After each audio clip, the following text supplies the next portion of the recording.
Hello मित्रों, दोस्तों, भाइयों, बहनों, बेटियों, अभी हमने सुनाया आपको फातिमा शेख। अब आपको बताते हैं जो शिक्षक दिवस है, असल में वो है 3 जनवरी 1831 की हार्दिक मंगल कामनाएं। चलिए, वो तो निकल गया, लेकिन आपको जानकारी होनी चाहिए। सावित्रीबाई फूले का जन्म 3 जनवरी 1831 को हुआ था। इनके पिता का नाम खंडोजी नेवेसे और माता का नाम लक्ष्मीबाई था। साथियों,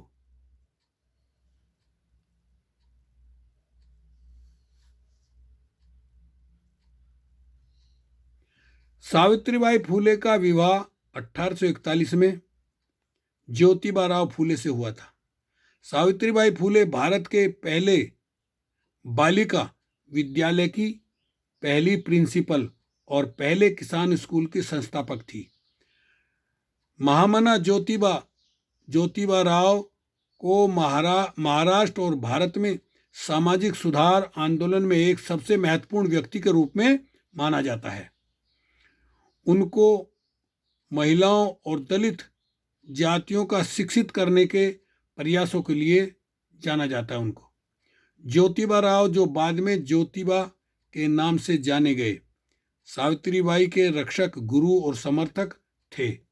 सावित्रीबाई ने अपने जीवन को एक मिशन की तरह जिया, जिसका उद्देश्य था विधवा विवाह करवाना, छुआछूत मिटाना, महिलाओं की मुक्ति और दलित महिलाओं को शिक्षित बनाना।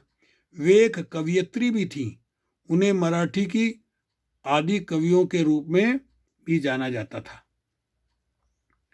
अब देखिए सामाजिक मुश्किलें। वे स्कूल जाती तो विरोधी लोग उन पर पत्थर मारते थे, उन पर गंदगी फेंकते थे। आज से 191 साल पहले बालिकाओं के लिए जब स्कूल खोलना पाप का काम माना जाता था, तब ऐसा होता था। ब्राह्मण मनुवादी लोग कभी नहीं चाहते थे कि महिलाएं लड़कियों को पढ़ें। सावित्रीबाई फूले पूरे देश की महानायिका है। हर बिरादरी, हर धर्म के लिए उन्होंने काम किया। जब सावित्रीबाई कन्याओं को पढ़ाने के लिए जाती थी तो रास्ते में लोग उन पर गंदगी, कीचड़, गोबर, विष्ठा तक फेंका करते थे। सावित्रीबाई फूले एक साड़ी अपने थैले में लेकर चलती थी और स्कूल पहुंचकर गंदी कर दी गई साड़ी बदल लेती थी। अपने पथ पर चलते रहने की प्रेरणा बहुत अच्छे से देती हैं। साथियों, शिक्षा के क्षेत्र में सावित्रीबाई फूले ने बहुत बड़ा योगदान है। सावित्रीबाई फूले का आज इन्हीं के बदौलत महिलाएं सम्मान से जीवन व्यतीत कर रही हैं। भारत की सर्वप्रथम शिक्षित महिला सावित्रीबाई फूले अमर रहें। विद्यालय की स्थापना 5 सितंबर 1948 में पुणे में अपने पति के साथ मिलकर विभिन्न जातियों की 9 छात्राओं के साथ उन्होंने महिलाओं के लिए एक विद्यालय की स्थापना की। एक वर्ष में सावित्रीबाई फूले और महात्मा फूले 5 नए विद्यालय खोलने में सफल हुए। तत्कालीन सरकार ने इन्हें सम्मानित भी किया। एक महिला प्रिंसिपल के लिए सन 1848 में बालिका विद्यालय चलाना कितना मुश्किल रहा होगा, इसकी कल्पना शायद आज भी नहीं की जा सकती। लड़कियों की शिक्षा पर उस समय सामाजिक पाबंदी थी। सावित्रीबाई फूले उस दौर में न सिर्फ खुद पढ़ी बल्कि दूसरी लड़कियों के पढ़ने का भी बंदोबस्त किया। 10 मार्च 1897 को प्लेग के कारण सावित्रीबाई फूले का निधन हो गया। प्लेग महामारी में सावित्रीबाई प्लेग के मरीजों की सेवा करती थी। एक प्लेग के छूत से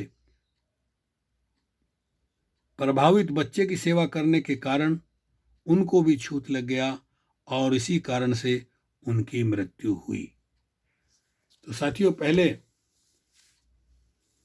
डॉक्टर, बीमारी, विज्ञान का इतना बोलबाला नहीं था। सबसे बहुत पहले प्लेग की बीमारी, गांव के गांव उसमें मर जाते थे। तो इस तरह से छूत की बीमारी। प्लेग के बाद आई एक बड़ी चेचक, बड़े बड़े दाग हो जाते थे चेहरे पे। विज्ञान जैसे जैसे तरक्की करता गया, दवाइयाँ बनती गई, उनके टीके बनते गए, प्लेग की बीमारी खत्म हुई, वो बड़ी चेचक वाली खत्म हुई। इस तरह से जो है विज्ञान के इस युग में जो है धीरे धीरे आदमी समस्याओं से, मुसीबतों से, बीमारियों से लड़ रहा है। लेकिन मनुवादी लोग अभी तक रूढ़िवादी उन्हीं बातों पर चल करके और देश में खुशहाली को रोक रहे हैं।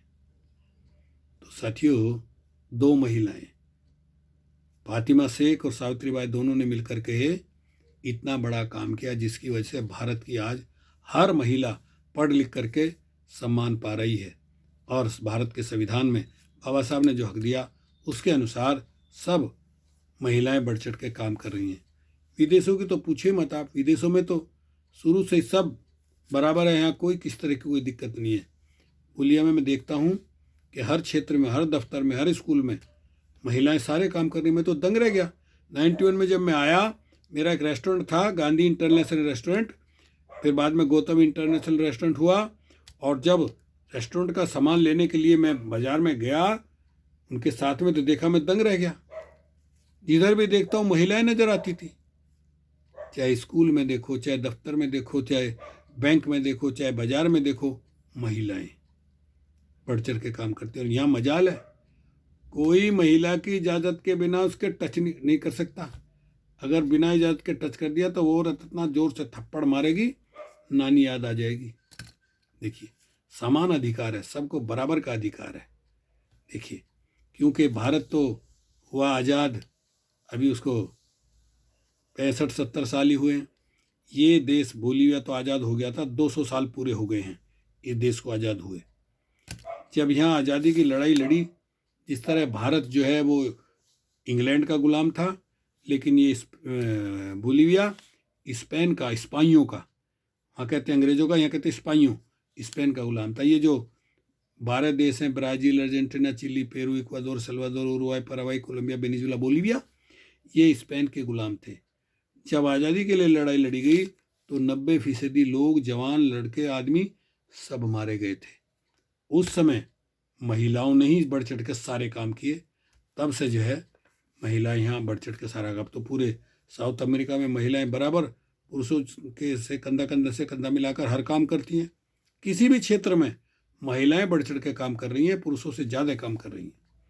तो ऐसी थी सावित्रीबाई फुले, फातिमा शेख, जिनकी वजह से भारत की आज हर नारी पढ़ लिख करके डॉक्टर, कलेक्टर, इंस्पेक्टर, थानेदार, तहसीलदार, मिलिट्री में, पुलिस में, पायलट तक बन चुकी है।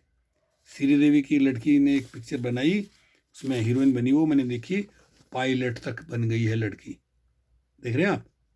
तो ऐसी बात है साथियों। वीडियो को देखिए, सुनिए, लाइक कीजिए, कमेंट कीजिए और सेंड कीजिए तथा घंटे को भी दबाइए। ओके, शुक्रिया, धन्यवाद।